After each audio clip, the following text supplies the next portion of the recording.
The fourth type of the irregular plural is called the morphophonemic plural. In this type of plural, the stem of the singular noun is going to change after adding the s plural suffix. The change is in the final sound in the singular noun, which is going to change into another sound after adding the s plural. So the final sound in the singular stem is changed into another sound in the plural stem. We have three types of morphophonemic change. The first one is the change from se to ze. We have only one example: house. House ends in se. This stem ends in se. The singular stem ends in the se sound. But after adding the s plural, we pronounce the word as houses, not houses. We pronounce it as houses. Notice that the stem of the singular noun is house, while the stem of the plural noun is house. So we have a morphophonemic change from se to ze after adding the s plural. And of course, after adding the s plural to a noun that ends in ze, the allamorph is going to be is. So we have houses. The second type is the change from fe to ve. So we have nouns that end in fe. After adding the s plural, the fe is going to change into ve. For example, wife, wives. Even the spelling is going to change, not only the pronunciation. Wife, wives.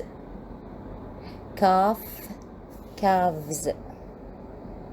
Half, halves. And we have some other nouns that end in fe, and after adding the s plural, the fe is going to change into ve. And this is what is called a morphophonemic plural. The third change is the change from the to the.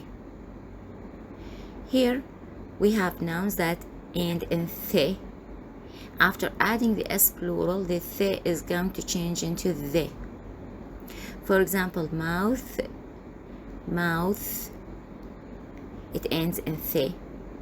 After adding the s plural, we have mouths, mouths. We don't say mouths, we have to say mouths. So the change is not in spelling, it is in pronunciation. That is why it is called morphophonemic plural. We have a change in sound. Path, it ends in the. After adding the s plural, it becomes paths, paths, not paths. So here we have a morphophonemic plural because the sound the is changed into the after adding the s plural. Now we can have this question: do all nouns that end in the or the, they undergo morphophonemic change? It means that they change the final sound into another sound after adding the s plural? The answer is no. We have nouns that do not make a morphophonemic change. They are pluralized by adding the s plural only, by one of the allamorphs of the s plural, without changing the final sound, although these nouns end in fe or the. Let's have some examples. Sheaf. Sheaf is a noun that ends in fe. The plural of sheaf is not sheaves, it is sheafs. It is only sheafs. So here we don't have a morphophonemic plural, we have a regular plural. Sheafs with se allamorph.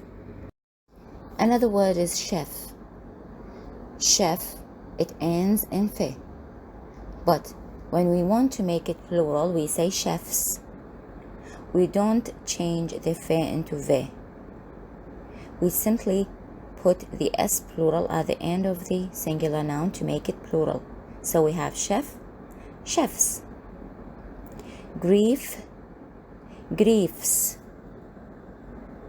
Depth, it ends in the, and we have depths. We don't change the to the.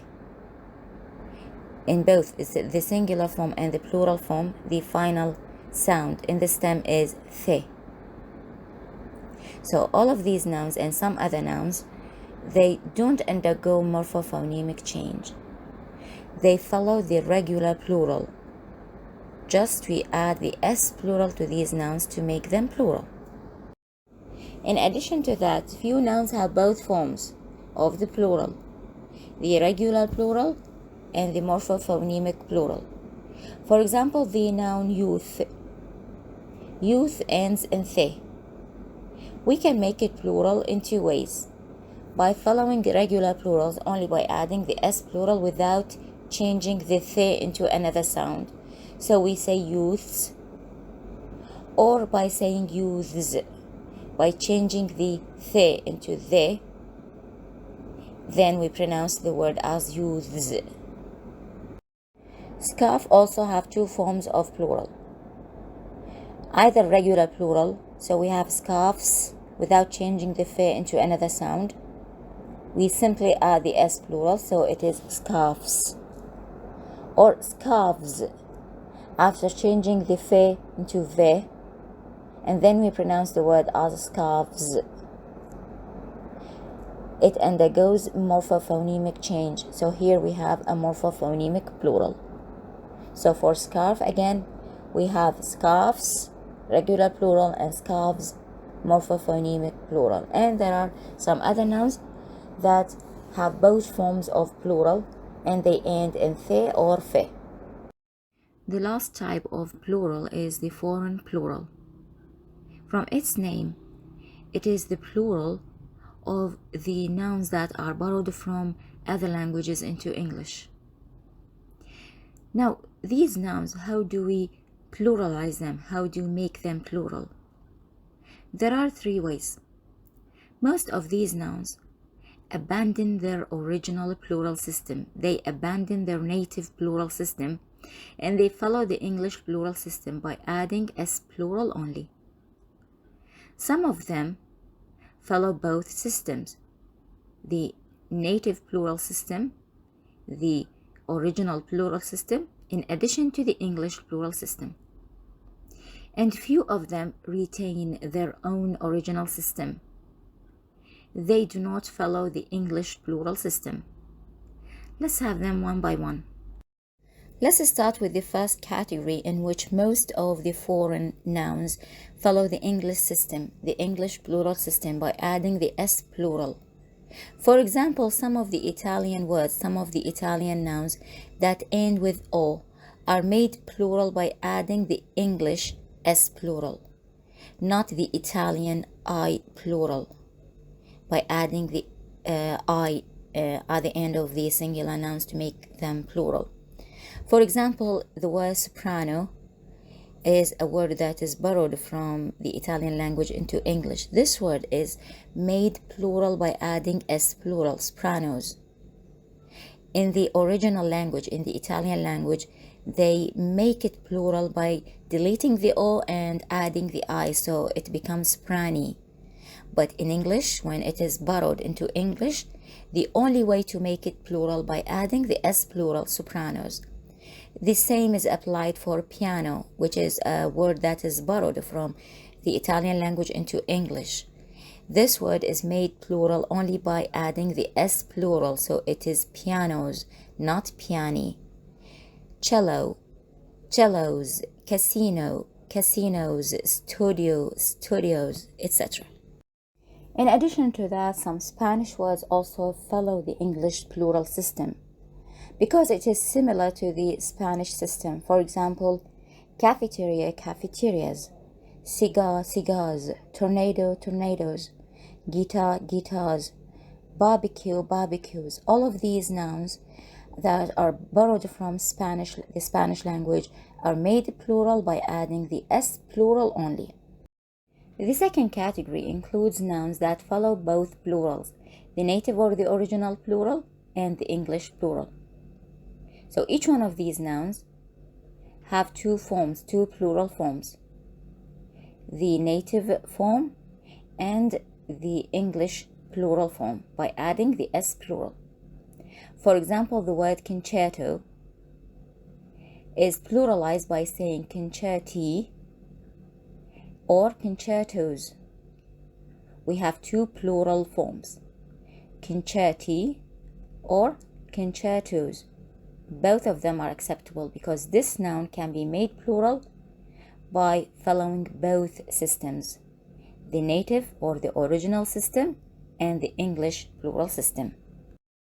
Another example is curriculum.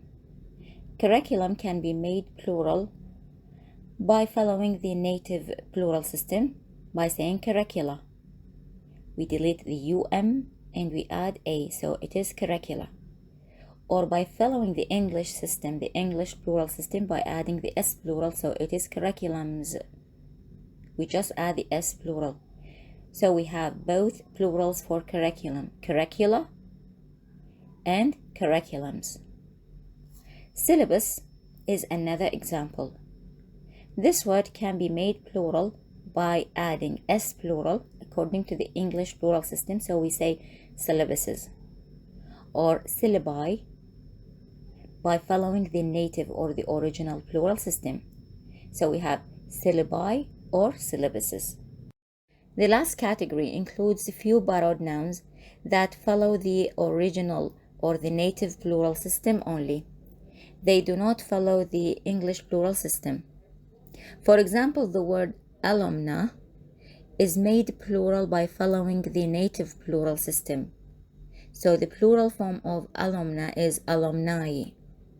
We cannot pluralize this noun by saying alumnas, because the only plural form for this noun is alumni. Similarly, we have the word stratum. Stratum is a foreign word that can be pluralized by the foreign plural only, not by the regular plural. So we have stratum as the singular form and strata as the plural form. Also, we have the word agendum. The plural form of agendum is agenda. By the way, the word agenda is borrowed into the English language. The plural form is borrowed into the English language, not the singular form.